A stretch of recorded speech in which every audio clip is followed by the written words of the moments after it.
अटैची हाथ में पकड़े जानकी ड्राइंग रूम में आई तो विराज और काजल चौंक कर खड़े हो गए। माँ, अटैची में क्या है? विराज ने माथे पर बल डालकर पूछा। फिक्र मत कर, इसमें तेरी बहू के जेवर नहीं, बस मेरा कुछ ज़रूरी सामान है। जानकी ने उखड़े लहजे में जवाब दिया। किस बात पर गुस्सा हो माँ? अपने बेटे के इस प्रश्न का जानकी ने कोई जवाब नहीं दिया तो विराज ने अपनी पत्नी की तरफ प्रश्न सूचक निगाहों से देखा। नहीं, मैंने मम्मी से कोई झगड़ा नहीं किया है, काजल ने फौरन सफाई दी, लेकिन तभी कुछ याद करके वो बेचैन नजर आने लगी। विराज खामोश रहकर काजल के आगे बोलने का इंतजार करने लगा। बात कुछ खास नहीं थी। मम्मी फ्रिज से कल रात दूध निकाल रही थी। मैंने बस यही कहा था कि सुबह कहीं डुग्गू के लिए दूध कम ना पड़ जाए। कल चाय कई बार बनी। मुझे कतई एहसास नहीं हुआ कि उस छोटी सी बात का मम्मी इतना बुरा मान जाएंगी। अपनी बात खत्म करने तक काजल चिढ़ का शिकार बन गई। माँ, क्या काजल से नाराज हो? विराज ने माँ को मनाने के लिए अपना लहजा कोमल कर लिया। मैं इस वक्त कुछ भी कहने सुनने के मूड में नहीं हूँ।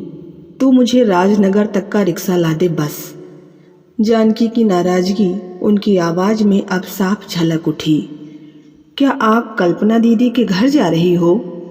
हाँ। बेटी के घर अटैची लेकर रहने जा रही हो? विराज ने बड़ी हैरानी जाहिर की। जब इकलौते बेटे के घर में विधवा माँ को मान सम्मान से जीना नसीब ना हो तो वो बेटी के घर रह सकती है। जानकी ने जिद्दी लहजे में दलील दी। तुम गुस्सा थूक दो माँ, मैं काजल को डांटूंगा। नहीं, मेरे सब्र का घड़ा अब भर चुका है, मैं किसी हाल में नहीं रुकूंगी। माँ, क्या और कुछ बातें भी आपको परेशान और दुखी कर रही हैं? अरे, एक दो नहीं बल्कि दसियों बातें हैं। जानकी अचानक फट पड़ी। मैं तेरे घर की इज्जतदार बुजुर्ग सदस्य नहीं बल्कि आया और मेहरी बनकर रह गई हूँ। मेरा स्वास्थ्य अच्छा है तो इसका मतलब ये नहीं कि तुम मेहरी भी हटा दो। मुझे डुग्गू की आया बनाकर आए दिन पार्टियों में चले जाओ। तुम दोनों के पास ढंग से दो बातें मुझसे करने का वक्त ही नहीं है। उस शाम मेरी छाती में दर्द था तो तू डॉक्टर के पास भी मुझे नहीं ले गया। माँ, तुम्हें बस एसिडिटी थी जो डाइजीन खाकर ठीक भी हो गई थी। अरे, अगर दिल का दौरा पड़ने का दर्द होता तो तेरी डाइजीन क्या करती? तुम दोनों के लिए अपना आराम और अपनी मौज मस्ती मेरे सुख दुख का ध्यान रखने से कहीं ज़्यादा महत्वपूर्ण है। मेरी तो मेरी, तुम दोनों को बेचारे डुग्गू की भी फिक्र नहीं।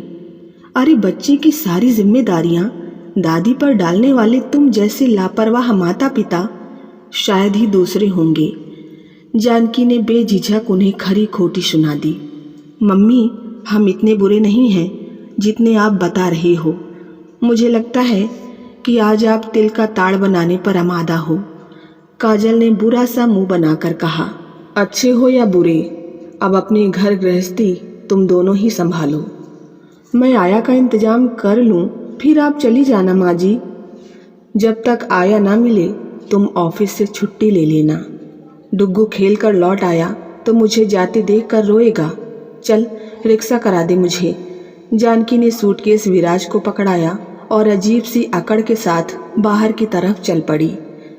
पता नहीं माँ को अचानक क्या हो गया, ये जिद्दी इतनी है कि अब किसी की बात नहीं सुनेंगी। बड़बड़ाता हुआ विराज अटैची उठाकर अपनी माँ के पीछे चल पड़ा।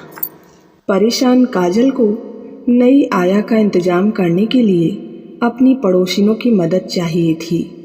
वह उनके घरों के फ़ोन नंबर याद करते हुए फ़ोन की तरफ बढ़ चली। करीब आधे घंटे के बाद जानकी अपने दामाद संजीव के घर में बैठी हुई थी। अपनी बेटी कल्पना और संजीव के पूछने पर उन्होंने वही सब दुखड़े उनको सुना दिए जो कुछ देर पहले अपने बेटे बहू को सुनाए थे। आप वहाँ खुश नहीं हैं? इसका कभी एहसास नहीं हुआ मुझे। सारी बातें सुनकर संजीव ने आश्चर्य व्यक्त किया। अपने दिल के जख्म जल्दी से किसी को दिखाना मेरी आदत नहीं है संजीव। जब पानी सिर के ऊपर हो गया तभी अटैची लेकर निकली हूँ। जानकी का गला रुंध गया। मम्मी, ये भी आपका ही घर है, आप जब तक दिल करे यहाँ रहें। सोनू और प्रिया नानी का साथ पाकर बहुत खुश होंगे।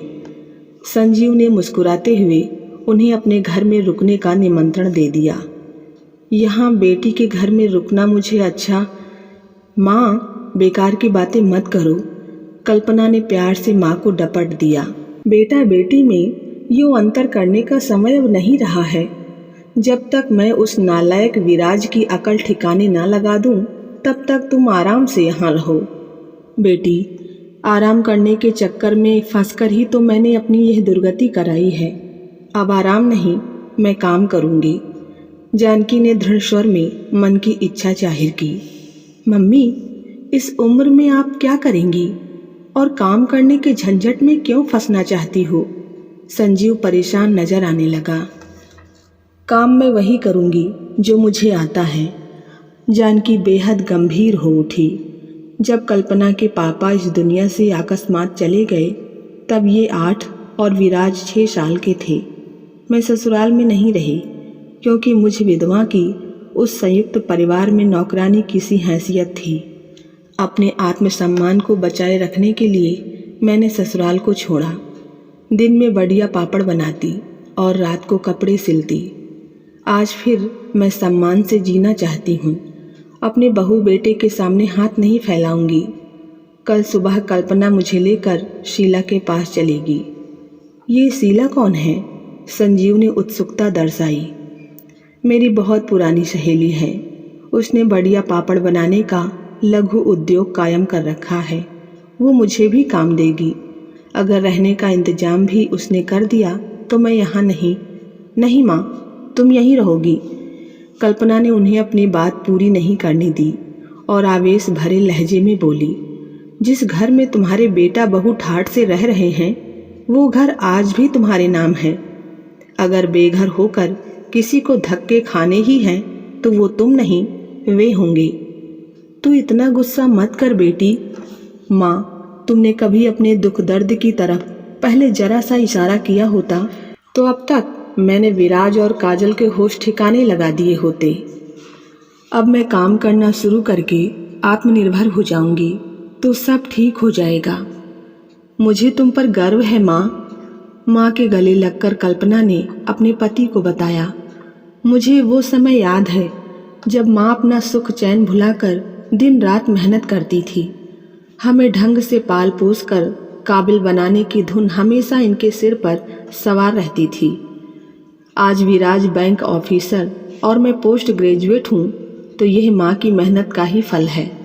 लानत है विराज पर जो आज वो माँ की उचित देखभाल नहीं कर रहा है। मेरी ये बेटी भी कम हिम्मती नहीं है संजीव। जानकी ने स्नेह से कल्पना का सिर सहलाया।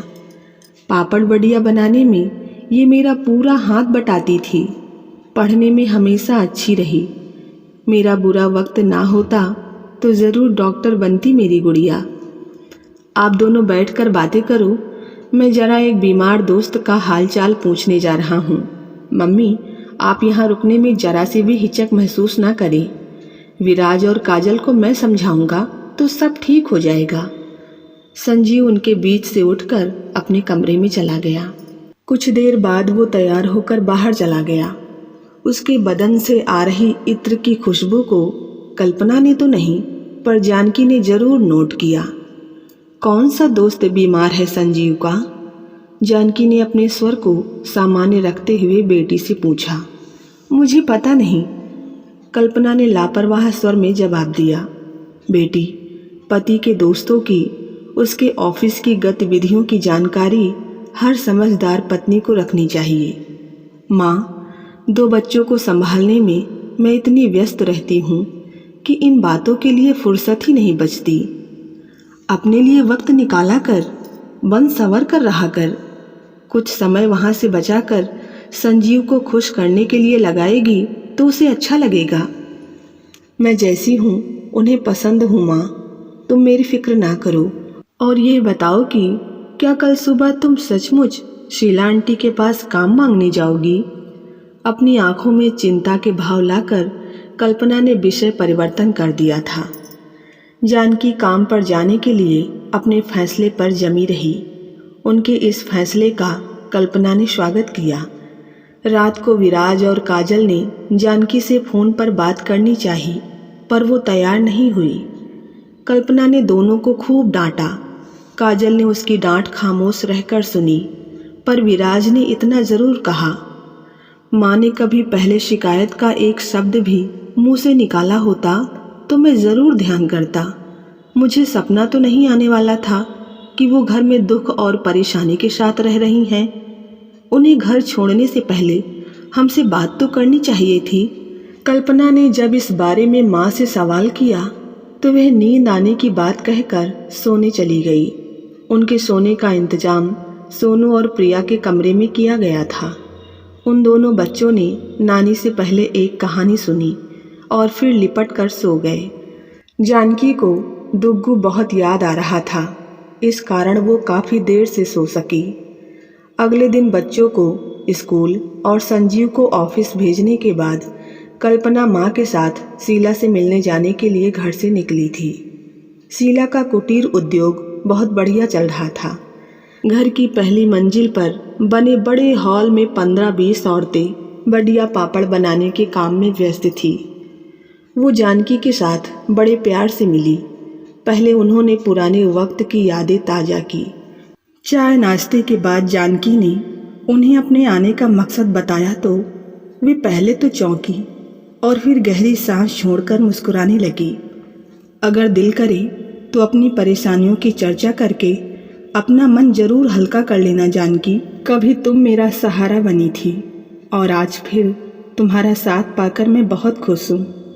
अपनी सहेली की यह बात सुनकर जानकी की पलकें नम हो उठी थी। जानकी और कल्पना ने वर्षों बाद पापड़ बढ़िया बनाने का काम किया। उन दोनों की कुशलता जल्दी ही लौट आई। बहुत मज़ा आ रहा था दोनों को काम करने में। कब लंच का समय हो गया उन्हें पता ही नहीं चला।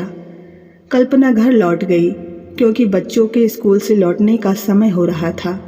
जानकी को शीला ने अपने साथ खाना खिलाया।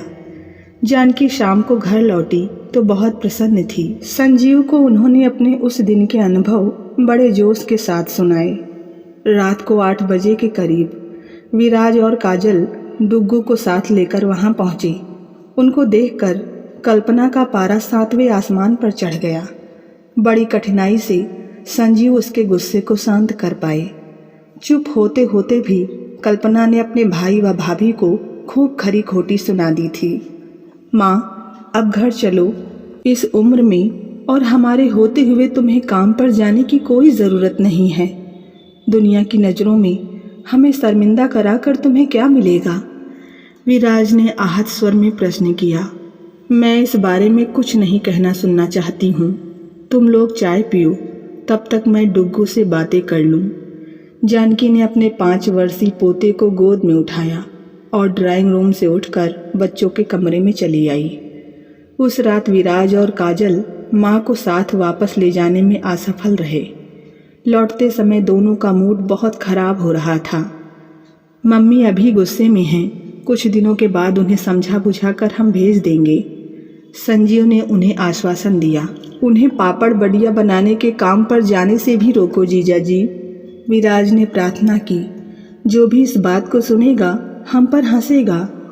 विराज, मेहनत व ईमानदारी से किए जाने वाले काम पर मूर्ख लोग ही हंसते हैं। माँ ने यही काम करके हमें पाला था। कभी जाकर देखना कि शीला आंटी के यहाँ काम करने वाली औरतों के चेहरे पर स्वाभिमान और खुशी की कैसी चमक मौजूद रहती है। थोड़े से समय के लिए मैं भी वहाँ रोज जाया करूँगी माँ के साथ। अपना फैसला बताते हुए कल्पना बिल्कुल भी नहीं झिझकी थी। बाद में संजीव ने उसे काम पर ना जाने के लिए कुछ देर तक समझाया भी, पर कल्पना ने अपना फैसला नहीं बदला। मेरी बेटी कुछ मामलों में मेरी तरह से ही जिद्दी और धुन की पक्की है संजीव। ये किसी पर अन्याय होते भी नहीं देख सकती।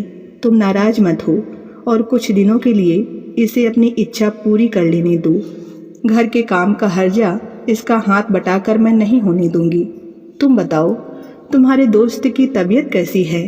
जानकी ने अचानक विषय परिवर्तन कर दिया। मेरे दोस्त की तबीयत को क्या हुआ है? संजीव चौंका। अरे, कल तुम अपने एक बीमार दोस्त का हालचाल पूछने गए थे ना? हाँ हाँ, वो अब ठीक है, बेहतर है। अचानक बेचैन नजर आ रहे संजीव ने अखबार उठाकर उसे आंखों के सामने यूं किया मानो जानकी की नज़रों से अपने चेहरे के भावों को छिपा रहा हो। जानकी ने बेटी की तरफ देखा, पर उसका ध्यान उन दोनों की तरफ न होकर प्रिया की चोटी खोलने की तरफ लगा हुआ था। जानकी के साथ कल्पना भी रोज पापड़ बड़िया बनाने के काम पर जाती। माँ शाम को लौटती, पर बेटी 12 बजे तक लौट आती। दोनों इस दिनचर्या से बेहद खुश थी। डुग्गू को याद करके जानकी कभी कभी उदास हो जाती, नहीं तो बेटी के घर उनका समय बहुत अच्छा बीत रहा था। 2 हफ्ते बाद विराज और काजल फिर कल्पना के घर पहुँचे। आया की देखभाल डुग्गू के लिए अच्छी नहीं है मम्मी, वो चिड़चिड़ा और कमज़ोर होता जा रहा है।